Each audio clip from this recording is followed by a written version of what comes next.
Zara stood in the great hall, her scaled hands trembling at her sides. The smooth purple scales that covered her body felt cold, despite the warm air. Her large amber eyes stared at the polished floor. She did not dare look up. Good daughters of the Velkari people did not look up unless told to do so. Her father, Council Member Theron, stood beside the human delegation. His voice was calm and pleased as he spoke about unity and cooperation between their worlds. Zara barely heard the words. Her mind was spinning with fear. She was going to marry a human. A human. The thought made her want to run, but there was nowhere to go. Her father had made his decision. She had no choice in the matter. Among her people, daughters obeyed. Always. Zara had heard stories about humans since they joined the Galactic Coalition 50 years ago. Terrible stories. Humans were violent and unpredictable. They had spent thousands of years fighting wars against each other on their home planet. They killed their own kind over disagreements. What would such a creature do to an alien wife? The worst part was that humans felt emotions strongly, too strongly. The other species in the coalition whispered about it. Humans could not control their feelings the way civilized beings did. They laughed too loud. They cried over small things. They got angry and acted without thinking. Zara had been taught that such behavior was dangerous and primitive. Zara, her father's voice cut through her thoughts. Come forward. She moved on, shaking legs. Each step felt heavy. When she reached her father's side, she kept her eyes down. She had practiced this. She knew what to do. Be quiet. Be obedient. Do not embarrass the family. This is Jake Morrison, her father said. He will be your husband. Zara forced herself to look up just for a moment. She needed to see what kind of monster she was being given to. The human was tall. Most humans were tall compared to her people. He had dark hair and wore simple clothes, not the formal robes of someone important. His face was strange, with that flat appearance all humans had, and skin that was a warm brown color. But his eyes surprised her. They were dark and soft, and they looked worried. Hello, Zara, the human said. His voice was gentle. It's good to meet you. How are you feeling? Zara's mind went blank. How was she feeling? No one had ever asked her that before. She did not know what to say. Was this a trick? A test? She is honored, her father answered for her. This union will bring great benefit to both our peoples. The human, Jake, did not look at her father. He kept looking at Zara. I'd like to hear from Zara herself if that's okay. Zara's breath caught. He wanted her to speak? She glanced at her father, unsure. Theron's eyes narrowed slightly, a warning. She looked back at the floor. I am honored, she whispered. She heard Jake take a breath. When he spoke again, his voice was quiet but firm. Councilmember Theron, may I speak with you privately for a moment? Her father agreed, and the two of them stepped away. Zara stood frozen in place, her hearts pounding. She had two hearts, as all Velkari did, and both of them were racing. Had she done something wrong already? Would the human reject her? Would her father be angry?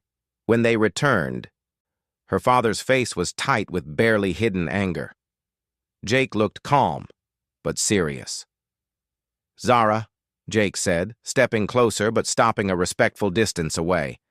I need to talk to you alone. Is that all right? Before she could answer, her father spoke. That is not appropriate. She is still under my care until the ceremony. With respect, sir, Jake said, and there was something hard in his voice now. I won't marry anyone who doesn't want to marry me. I need to speak with her privately to make sure she's willing. The room went silent. Zara felt the shock ripple through the assembled officials. No one spoke to Councilmember Theron that way. No one questioned an arranged marriage. This was how things were done. This was tradition. But her father was smart. He cared about his political career more than his pride. If the human refused the marriage, it would be a disaster, so he nodded stiffly. Very well. You may use the side chamber. Zara followed Jake into a small room off the main hall. Her legs felt like water. She expected him to grab her, to hurt her, to show his true nature now that they were alone. Instead, he gestured to a chair. Please, sit down. She sat because he told her to. That was what she knew. Obey. Jake sat across from her, not too close. He leaned forward, his hands clasped together. Zara, I'm going to be honest with you, he said. I know this marriage was arranged. I know you probably don't want this. I want you to know that I won't go through with it if you're being forced. I'll tell them no. I'll handle your father's anger. You won't get in trouble. Zara stared at him. His words did not make sense. He would say no? He would protect her from her father's anger? Why? What did he gain from that? I don't understand, she whispered. Jake smiled, but it was a sad smile. I know this must be confusing, but where I come from, marriage should be a choice. I won't force you into anything. If you want to say no, I'll support you. I cannot say no, Zara said, her voice breaking. My family would be dishonored. I would bring shame to everyone. I have no choice. There's always a choice, Jake said gently. But he did not understand. He was human. He did not know what it was like to be a Velkari female. She had no power, no voice, no way out. I will marry you, she said, and her voice sounded dead even to her own ears. It is my duty. Jake was quiet for a long moment. Then he nodded slowly. Okay. But I want you to know something. I'm not going to hurt you. I'm not going to force you to do anything. You'll have your own space, your own freedom. I want you to feel safe. Can you believe that? Zara wanted to say no. She wanted to tell him she knew he was lying, that all males were the same, that she knew what was coming. But something in his eyes made her pause. He looked sincere. He looked kind. She did not trust it. But she nodded anyway. The ceremony was short. Zara stood rigid beside Jake as the words were spoken in both their languages. She felt his hand take hers, warm and careful. He did not squeeze too hard. He did not yank her closer.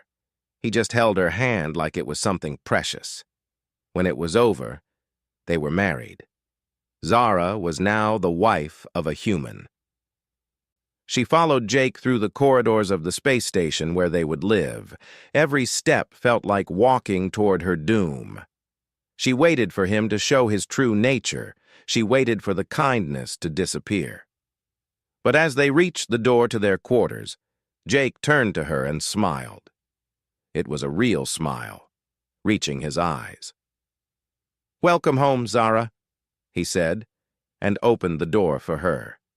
She stepped inside, her fear wrapped around her like a heavy blanket, certain that the nightmare was only just beginning. Their quarters were larger than Zara expected.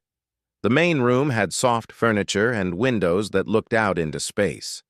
She could see stars and the curve of a nearby planet. It might have been beautiful if she was not so terrified. Jake set down the small bag that contained her few belongings. He looked around the space and then back at her. So this is home, he said. I know it's not much, but we can change things however you like. Move furniture, change the colors, whatever makes you comfortable. Zara stood very still near the door. She did not know what to do with her hands. Change things? However she liked. What kind of trick was this? Let me show you around, Jake continued. He walked slowly, giving her space. That's the kitchen area. I usually make breakfast around 7 station time.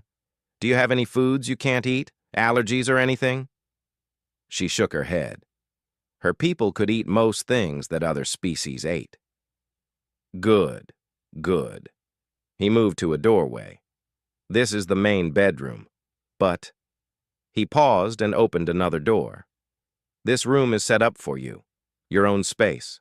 Your own bed. I won't come in unless you invite me. You deserve privacy. Zara stared at the second bedroom. Her own room? Males and females did not sleep separately after marriage. That was not how things worked. The wife belonged to the husband. She had no separate space. This had to be a trap. I don't understand, she said quietly. Jake turned to look at her. His expression was patient. You didn't really choose to marry me, Zara. I know that. So I'm not going to act like you did. You get your own space until you decide you want something different. If you ever do, no pressure. She did not know what to say. Every moment with this human confused her more. That night, she lay in the bed in her own room. The door had a lock. Jake had showed her how to use it. She locked it and then sat on the edge of the bed, waiting.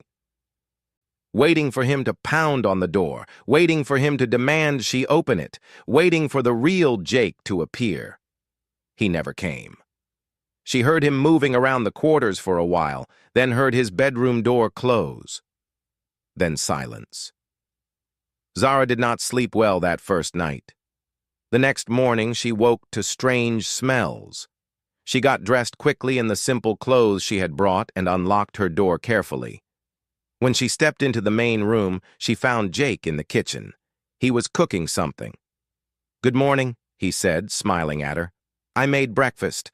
I wasn't sure what you'd like, so I made a few different things. Come sit down. Zara approached the table slowly. There were plates of food and Jake was putting them out. He pulled out a chair. Here, sit, he said. She sat. Then she waited. Jake sat down across from her. He did not start eating. He was waiting for something. Go ahead, he said, gesturing to the food. Try whatever looks good. You want me to eat first? Zara asked. Among her people, males always ate first. Females ate what was left. Of course, I made it for both of us. Jake picked up his fork. Is this weird for you?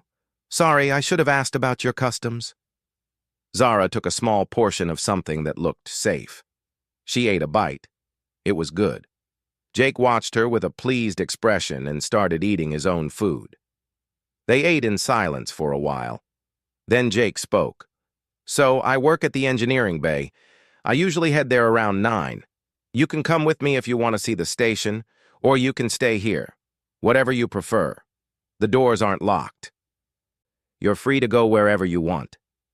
Free to go wherever she wanted. The words sounded strange. Valkyrie wives did not have freedom. They stayed home. They waited for their husbands. They served. What would you like me to do? She asked. Jake looked confused. What do you mean? What are my duties? What do you require of me? Understanding crossed Jake's face, followed by something that looked like sadness. Zara, you don't have duties. You're not my servant. You're my wife, I guess. But more than that, you're a person. You can do whatever you want with your time. I don't understand, she whispered. She kept saying that, but it was true. Nothing made sense. Jake put down his fork. Okay, let me try to explain. Where I come from, marriage is supposed to be a partnership. 2 equal people sharing a life. I don't own you. You don't serve me. We're supposed to help each other, respect each other, make decisions together. Equal partnership. The words were like sounds from another world. Zara had never heard of such things between a male and female. Over the next few days, things got stranger. Jake made meals and expected her to eat with him. He cleaned the quarters himself. He asked her opinion on things. He showed her how to use the station's computer system so she could watch entertainment programs or read. The strangest moment came on the 3rd day. Zara had been watching Jake, trying to learn what he wanted from her. She noticed he always walked ahead, so she started following behind him, the way proper wives did. 3 steps back. Eyes down. Jake stopped walking. He turned around and looked at her with a puzzled expression. Zara, why are you walking back there? This is the proper way, she said. Proper? According to who? According to everyone. Wives walk behind their husbands. Jake shook his head firmly. Not human wives, and not you, not anymore. Please walk beside me. I want to talk to you, not have you trailing behind like I'm better than you or something. He waited until she came to stand beside him. Then he started walking again, matching her pace. He pointed out different parts of the station and told her about the people who worked there. That afternoon, he took her to meet some of his co-workers. Zara met Amy, a human female with short black hair and a bright smile. She also met Dan, a male who worked with Jake on engineering projects. What shocked Zara most was how Amy acted. She laughed loudly. She joked with Dan. She touched his arm while talking, and Dan did not punish her. He did not tell her to be quiet. He laughed with her. Is she his mate? Zara whispered to Jake when the other two were talking. Amy and Dan? No, they're just friends and co-workers. Why? She speaks so freely. She touches him. He allows this? Jake looked at her with that sad expression again. Zara, human women are free to speak and act however they want. Dan doesn't allow or not allow anything. Amy does what she wants because she's her own person. The idea was so foreign that Zara could not process it. She watched Amy the rest of that visit, fascinated and confused. The human woman was so confident, so free. She had never seen a female act that way. That night, Jake made dinner again. Zara watched him move around the kitchen. She wanted to help, but she did not know how to ask. Finally, she stood up. Can I do something? She asked quietly. Jake looked up. Do you want to help cook? Sure, that would be nice. Here, you can chop these vegetables. They worked side by side. Jake showed her how to use the human cooking tools. He talked about his day. He asked about hers. He treated her like an equal. When they sat down to eat, Zara spoke without thinking. You're very strange. Jake laughed. It was a warm sound. Yeah, I guess I am. Different cultures and all that. Can I ask you something? She nodded. Are you feeling any better? Less scared? Zara thought about it. She was still confused. She still did not fully trust this situation. But the sharp edge of terror had dulled a little. Jake had not hurt her. He had not yelled at her. He had not done any of the things she expected. I'm less scared, she admitted. Jake smiled. Good. That's really good. We'll take it slow, okay? One day at a time. And Zara, if I do anything that makes you uncomfortable, please tell me. I want you to feel safe here. As Zara went to her room that night, she realized something that frightened her in a new way. She was starting to believe him. This strange, kind human might actually mean what he said. And if he did, then everything she had ever been taught about the way things should be was wrong. She did not know which idea scared her more. 3 weeks passed. Zara was learning to live in this strange new world where she had choices. Small choices at first. Jake asked what she wanted for dinner. He asked if she preferred warmer or cooler temperature in the quarters. He asked if she wanted to visit the station's garden level. She was learning to answer, learning to say what she wanted instead of saying what she thought he wanted to hear. One morning, Zara was cleaning their quarters. It was something she did because she wanted to, not because Jake asked. He had told her many times that he could clean his own spaces, but she liked keeping things organized. It gave her something to do while he worked. She was dusting the shelf where Jake kept his engineering models. These were small projects he built in his free time. Tiny machines and structures that showed how different technologies worked. He had explained some of them to her. She did not understand the technical parts, but she liked listening to him talk about them. His voice got excited when he talked about things he loved. Her hand bumped one of the models. She watched in horror as it fell, hitting the floor and breaking into several pieces. Small parts scattered across the floor. Zara's heart stopped. Both of them. She could not breathe. She stared at the broken pieces and her mind filled with memories. Her father's voice, cold and angry. Her mother's bruises. The punishments that came from breaking things, from being clumsy, from making mistakes. She dropped to her knees and started gathering the pieces with shaking hands. Tears ran down her face. She did not even notice she was crying. She had to fix it. She had to fix it before Jake came home. Maybe he would not notice. Maybe she could repair it somehow. But she heard the door open. Jake was home early. "Hey, Zara, I forgot my—" He stopped. "Zara? What's wrong?" She could not look at him. She knelt on the floor, holding the broken pieces, her whole body shaking. This was it. Now she would see the real Jake. Now the kindness would end, and she would learn what human anger looked like. "I'm sorry," she whispered. "I'm so sorry. I didn't mean to. I was just cleaning and I bumped it and it fell. I'll fix it. I promise I'll fix it. Please don't. Please." She heard Jake move closer. She closed her eyes, waiting for his hand to strike her. But instead, she felt him kneel beside her. "Zara, hey, look at me, please." She forced herself to look up. His face was not angry. He looked worried and sad. "Did you get hurt?" he asked. "Did any of the pieces cut you?" The question confused her so much that she stopped crying. "What?" "Your hands. Did the broken parts cut your skin? Let me see." He gently took her hands, turning them over to check. "Okay, good. You're not hurt. But I broke your model. I broke your thing." Jake looked at the pieces on the floor. Then he looked back at her, and his expression grew even sadder. "Zara, it's just a thing. It's not important. I can rebuild it. It's just plastic and metal. You're upset because you broke a toy?" "I broke your belonging. I was clumsy.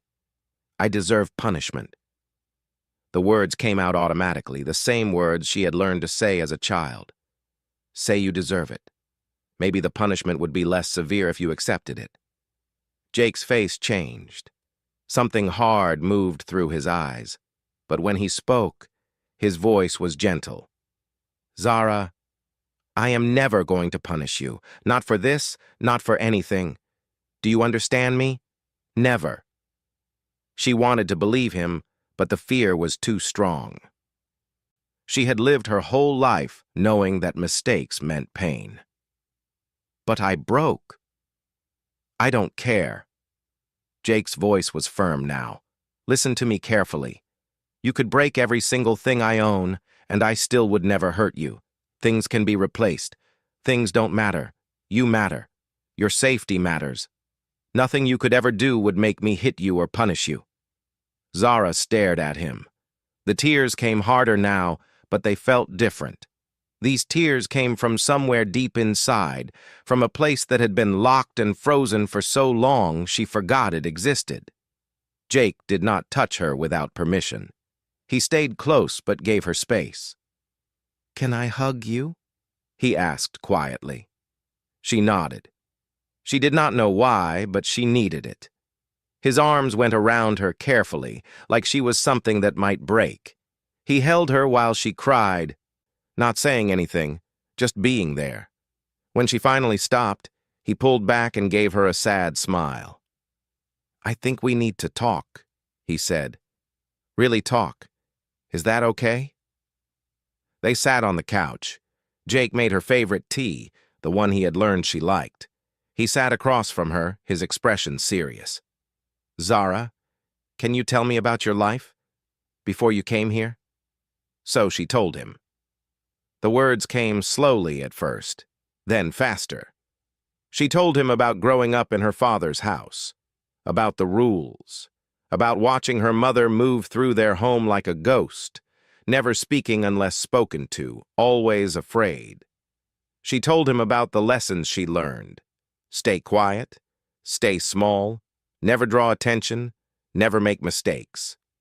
She told him about her friend Kessa, who was beaten by her husband for laughing too loudly at a gathering. She told him about her cousin Mira, who tried to refuse an arranged marriage and was locked in her room for a month. She told him about all the small ways females of her species learned to make themselves invisible because being seen was dangerous. Jake listened to everything. She watched emotions move across his face. Anger, but not at her. Sadness. Something that looked like pain. When she finished, he was quiet for a long moment. Then he spoke, and his voice was rough. "I'm so sorry that happened to you. All of it. You didn't deserve any of that. No one does." He looked at her directly. "Zara, what you're describing, where I come from, we call that abuse. It's wrong. It's illegal. People go to jail for treating others that way." "But it's normal for my people," she said.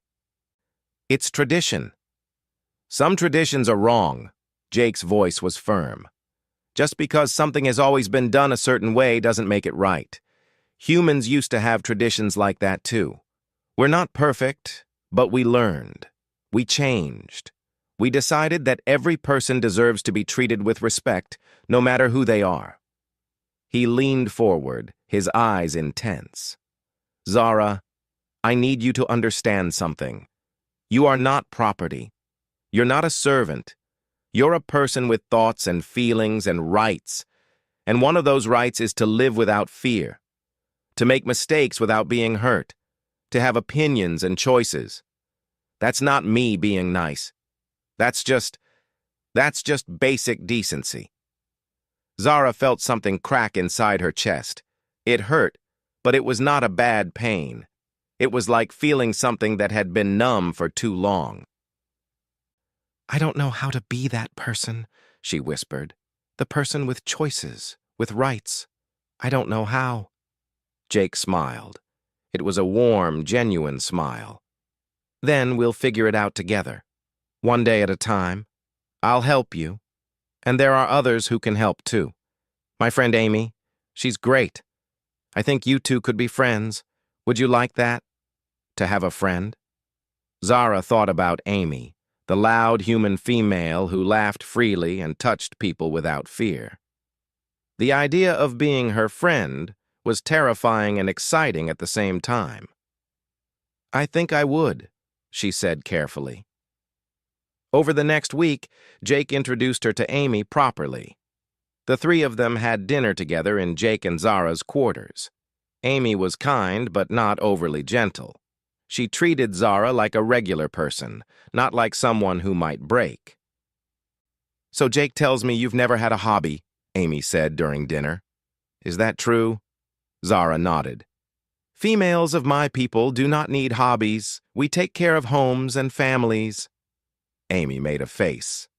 "That sounds incredibly boring. Everyone needs something they enjoy. What are you interested in? What do you like?" No one had ever asked her that. Zara thought hard. I like the gardens on level 7. The plants are beautiful. I like looking at them." "Okay, gardens, plants, that's something." Amy pulled out her data pad. "There's a station horticulture club. They meet twice a week. They teach people how to grow things. Want to go with me next week?" "You would go with me?" Zara asked. "Of course. It'll be fun. Plus, I've been meaning to learn how to keep plants alive. I kill everything I try to grow." Amy laughed at herself. Zara found herself smiling, a real smile. "I would like that." That night after Amy left, Jake cleaned up the dinner dishes. Zara helped him. They worked side by side in comfortable silence. When they finished, Jake turned to her. "You smiled tonight. I don't think I've seen you really smile before." Zara touched her face, surprised. She had smiled. She had not even noticed. "Amy is nice. She is, and she likes you." Jake dried his hands on a towel. "You're doing really well, Zara. I'm proud of you." The words made her feel warm inside, proud of her. For what? For smiling? For talking? For just existing? But somehow it mattered. His pride mattered to her. As she lay in bed that night, in her room with the door she could lock, Zara realized something. She was not as afraid anymore. She was still confused. She still did not understand everything about this new life. But the constant terror that had lived in her chest since the day she married Jake was starting to fade.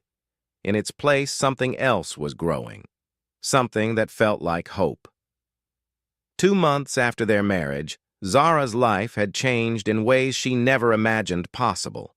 She attended the horticulture club every week with Amy. She had learned to grow 3 different types of plants in their quarters. She spoke her mind during meals. She chose her own clothes. She laughed. The laughing was still strange. The first time Jake made a joke and she laughed out loud, she had clapped her hand over her mouth in shock. But Jake just grinned and said, "I like your laugh. Don't hide it." So she stopped hiding it. She also stopped locking her bedroom door at night. There was no reason to. Jake had never once tried to enter without permission. Some nights they stayed up late talking in the main room, and she would fall asleep on the couch. She would wake up in her bed the next morning, covered with a blanket, with no memory of how she got there. Jake must have carried her. The thought should have frightened her, but it did not. She trusted him now. That realization had come slowly, like the sun rising. One day she simply noticed that she was not afraid anymore. She trusted Jake. More than that, she cared about him. She looked forward to seeing him at the end of his workday. She liked the sound of his voice. She noticed small things about him, like the way he rubbed his neck when he was tired, or how he always made sure her favorite foods were stocked in the kitchen. She was falling in love with her husband. The idea terrified her in a completely new way. One day, Jake came home from work looking worried. He sat down heavily on the couch, and Zara brought him tea without being asked. He smiled at her gratefully. "Thank you. Long day." He drank some tea, then looked at her seriously. "Zara, I need to tell you something. Your father is coming to the station. He'll be here tomorrow." Zara's hands went cold. Her father. She had not thought about him in weeks. In this safe space with Jake, she had almost forgotten about her old life. "Why is he coming?" she asked, her voice small.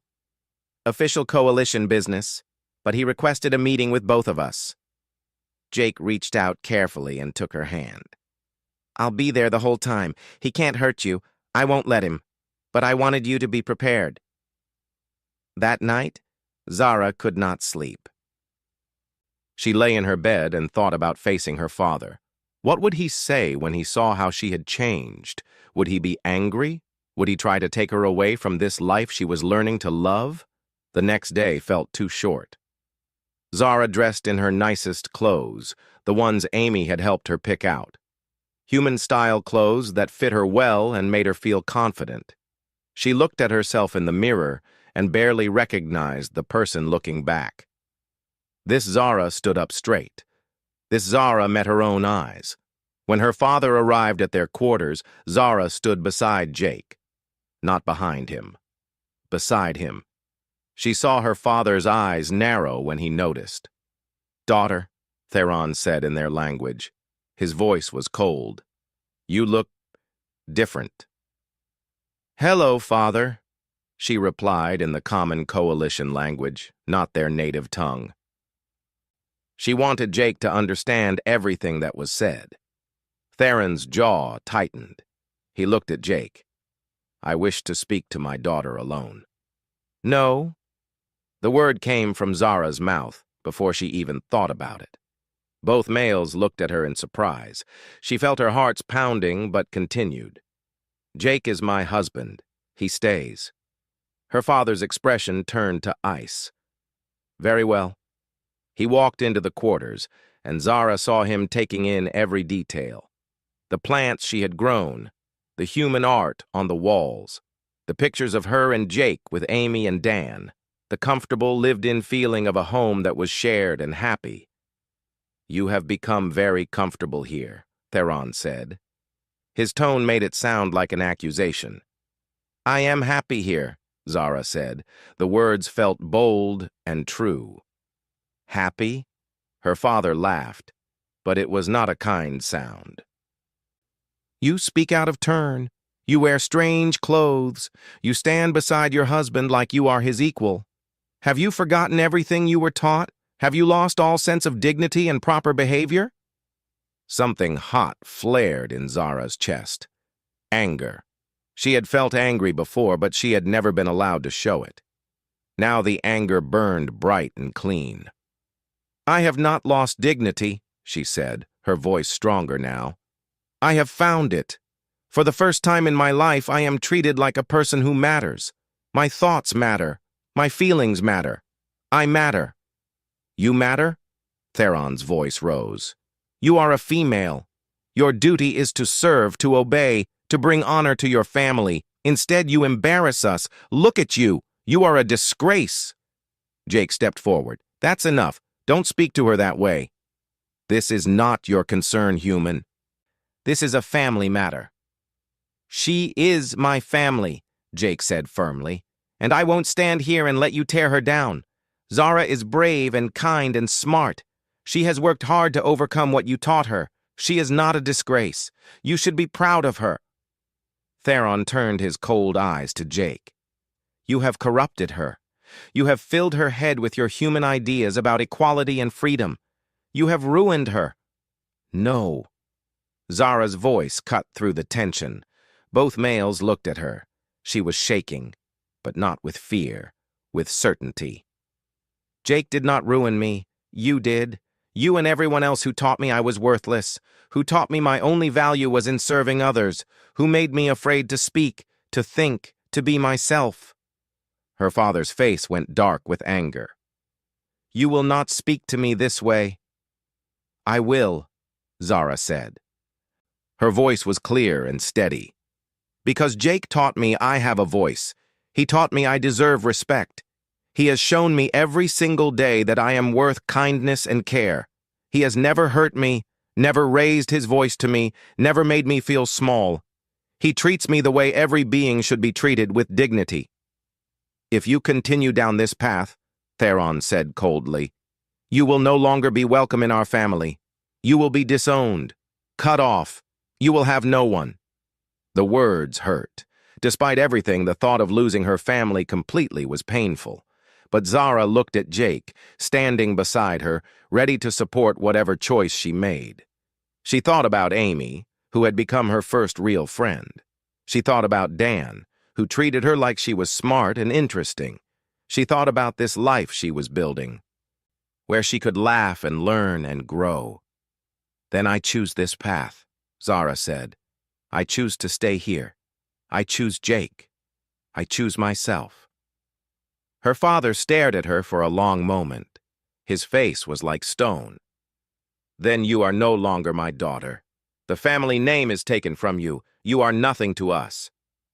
He turned and walked out. The door closed behind him with a final sound. Zara stood frozen. She had done it. She had stood up to her father. She had chosen her own life. But the cost felt enormous. She was cut off from everything she had known. She was alone. Then she felt Jake's arms around her. He held her close, and she realized she was crying. You're not alone, he said softly, like he could read her thoughts. You have me. You have Amy and Dan.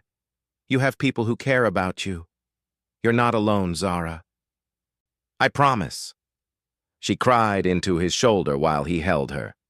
When she finally stopped, she pulled back and looked at him. Really looked at him. This human who had been forced to marry her, who could have treated her terribly, who instead had shown her what kindness looked like. Jake, she said quietly, I need to tell you something. Okay. He brushed a tear from her cheek with his thumb. The gesture was so gentle. I love you. The words came out in a rush. I know I didn't choose to marry you at first. I know this started as an arrangement. But I'm choosing you now. I'm choosing this. I love you, Jake Morrison. I love you for your kindness. I love you for your patience. I love you for showing me I'm worth loving." Jake's eyes went wide, then soft, then bright with something that looked like joy. "Zara, I've been in love with you for weeks. I didn't say anything because I didn't want to pressure you. I wanted you to feel free. But I love you too. So much." "You love me?" She needed to hear it again. "I love you," he said firmly. "I love your strength. I love watching you discover who you are. I love your laugh. I love the way you care for your plants. I love everything about you." This time when he held her, it felt different. It felt like coming home. They stood in their quarters holding each other, and Zara felt something she had never felt before. She felt safe. She felt loved. She felt free. Later that evening, they sat together on the couch. Zara's head rested on Jake's shoulder. His arm was around her. "Are you okay?" he asked. "About your father?" She thought about it. "It hurts. But I meant what I said. I choose this. I choose us. We can build our own family," Jake said. "The kind of family where everyone is valued, where love is given freely, where no one has to be afraid." Zara lifted her head to look at him. "Can I kiss you?" Jake smiled. "You never have to ask permission for that. Not anymore." She kissed him. It was her first real kiss, one she chose because she wanted it. It was gentle and warm and felt like a promise. When they pulled apart, Jake was grinning. "We should probably take your name off the lock on your bedroom door. You don't need it anymore, right?" Zara smiled. "Right. I don't need it. I'm not afraid anymore." And for the first time in her life, it was completely true. 6 months after standing up to her father, Zara sat in a small meeting room on the station. Across from her sat 3 young Velkari females. They looked nervous, their hands folded in their laps, their eyes downcast. They looked exactly like Zara used to look. "Thank you for coming," Zara said gently. "I know it was not easy to reach out to me." The oldest of the 3, a female named Selah, glanced up briefly. "We heard about you, about what you did, about how you chose to stay with the human." "Is it true?" asked another, younger. "That he does not hurt you? That he lets you speak and make choices?" Zara smiled. "It's true, and not just him. That's what humans believe. They believe every person, male or female, deserves respect and freedom. It's not just Jake. It's their whole culture." The 3 females exchanged looks. Selah spoke again, her voice barely a whisper. "We want to know how. How did you find the courage? How did you stand up to your father?" "I didn't find courage all at once," Zara told them honestly. "It came slowly. Jake helped me see that I had value, that I deserved kindness. Once I started to believe that, once I started to feel safe, the courage came on its own." Over the past months, more and more Velkari females had started contacting Zara. At first, it was just 1 or 2, asking careful questions through private messages. Then more came. Some were young and unmarried, curious about different possibilities for their lives. Others were older, trapped in situations like the one Zara had escaped, looking for hope.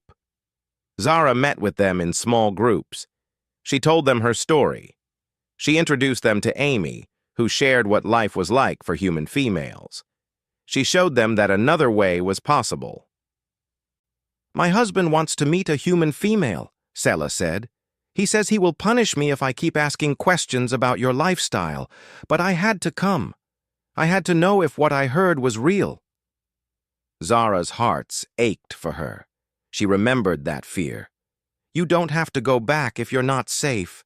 There are places on this station, shelters. The Coalition has laws about abuse, even if your home planet does not enforce them." "I couldn't," Selah said quickly, fear flashing in her eyes. "The shame, my family, I couldn't." "I understand." Zara did understand. She had been there. But know that the option exists. You don't have to suffer, and talking to other females who want change, that's not wrong. You deserve to learn. You deserve to question. After the meeting, Jake was waiting outside. He always walked Zara home after her meetings. Not because he thought she needed protection, but because he liked spending the time with her. They walked side by side through the station corridors. "How did it go?" he asked. Sad, hopeful, both at the same time. Zara took his hand. It still amazed her how natural this felt now, holding hands, walking together, being partners. "One of them is in a bad situation. I gave her information about the shelters." Jake squeezed her hand gently. "You're doing good work, Zara. You're helping people." "I'm trying, but sometimes I wonder if it's enough. 3 females out of millions, so many still suffering." "Change starts small," Jake said. "My grandma used to say that 1 candle can light 1,000 others. You're that first candle. The light will spread."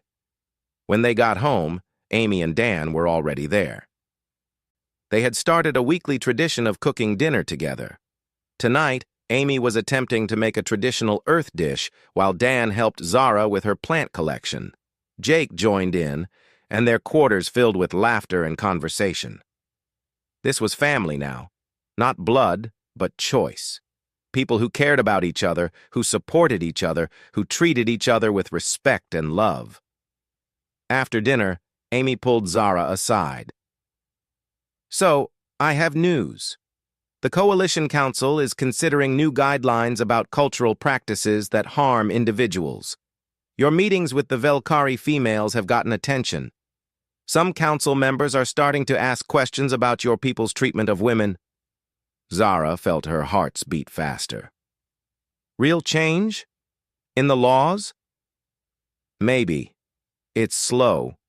Politics always is. But people are noticing.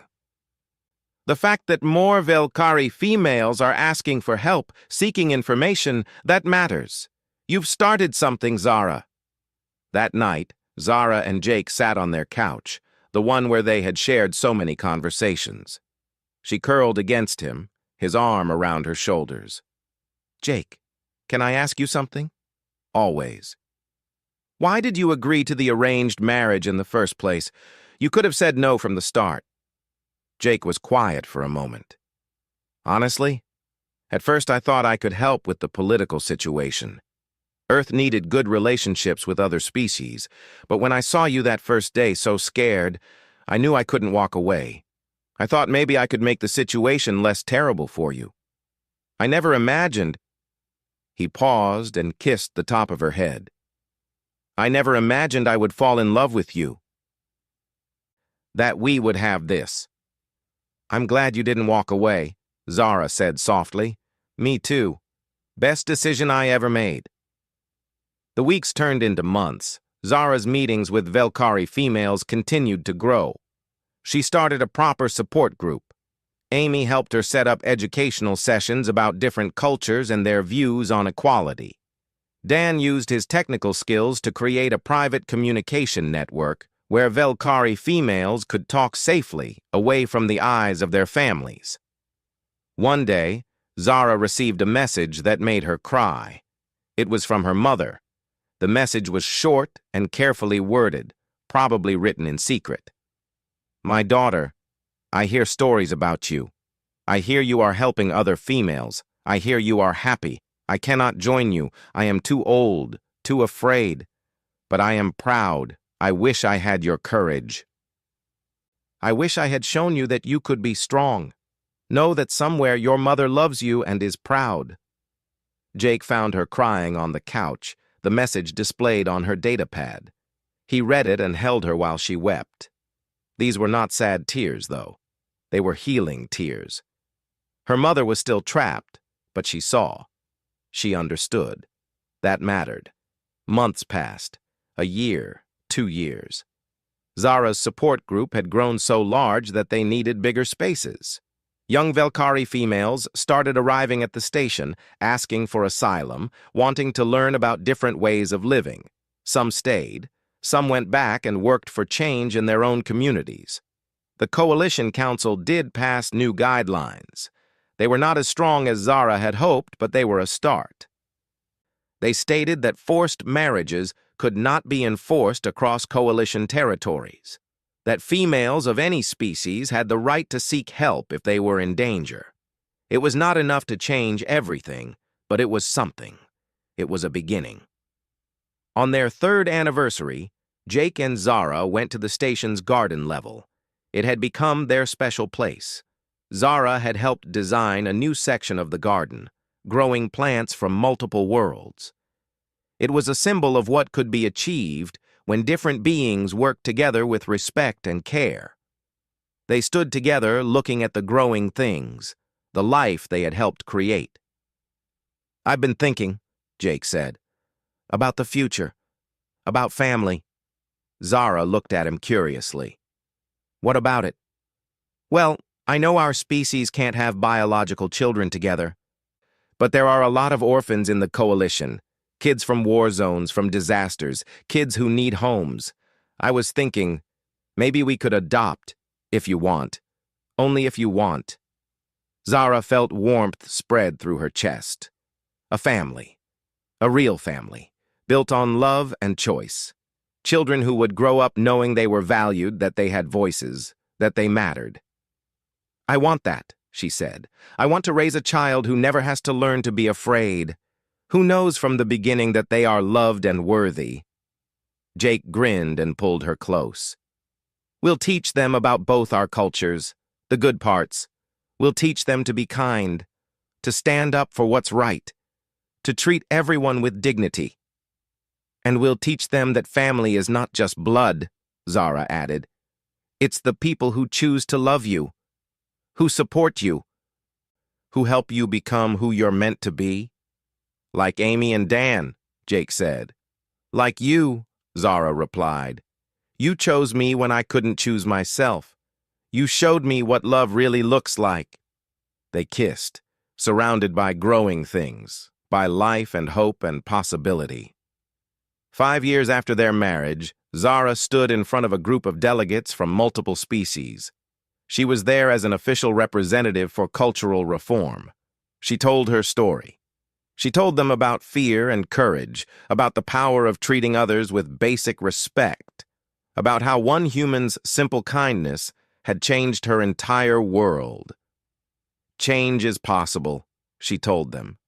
"It starts with believing that every being has value, every voice matters, every person deserves dignity. That's not a human idea. That's not a Velkari idea. That's a universal truth. And when we start living by that truth, when we treat each other with real kindness and respect, we can change everything." After her speech, she found Jake waiting for her in the corridor.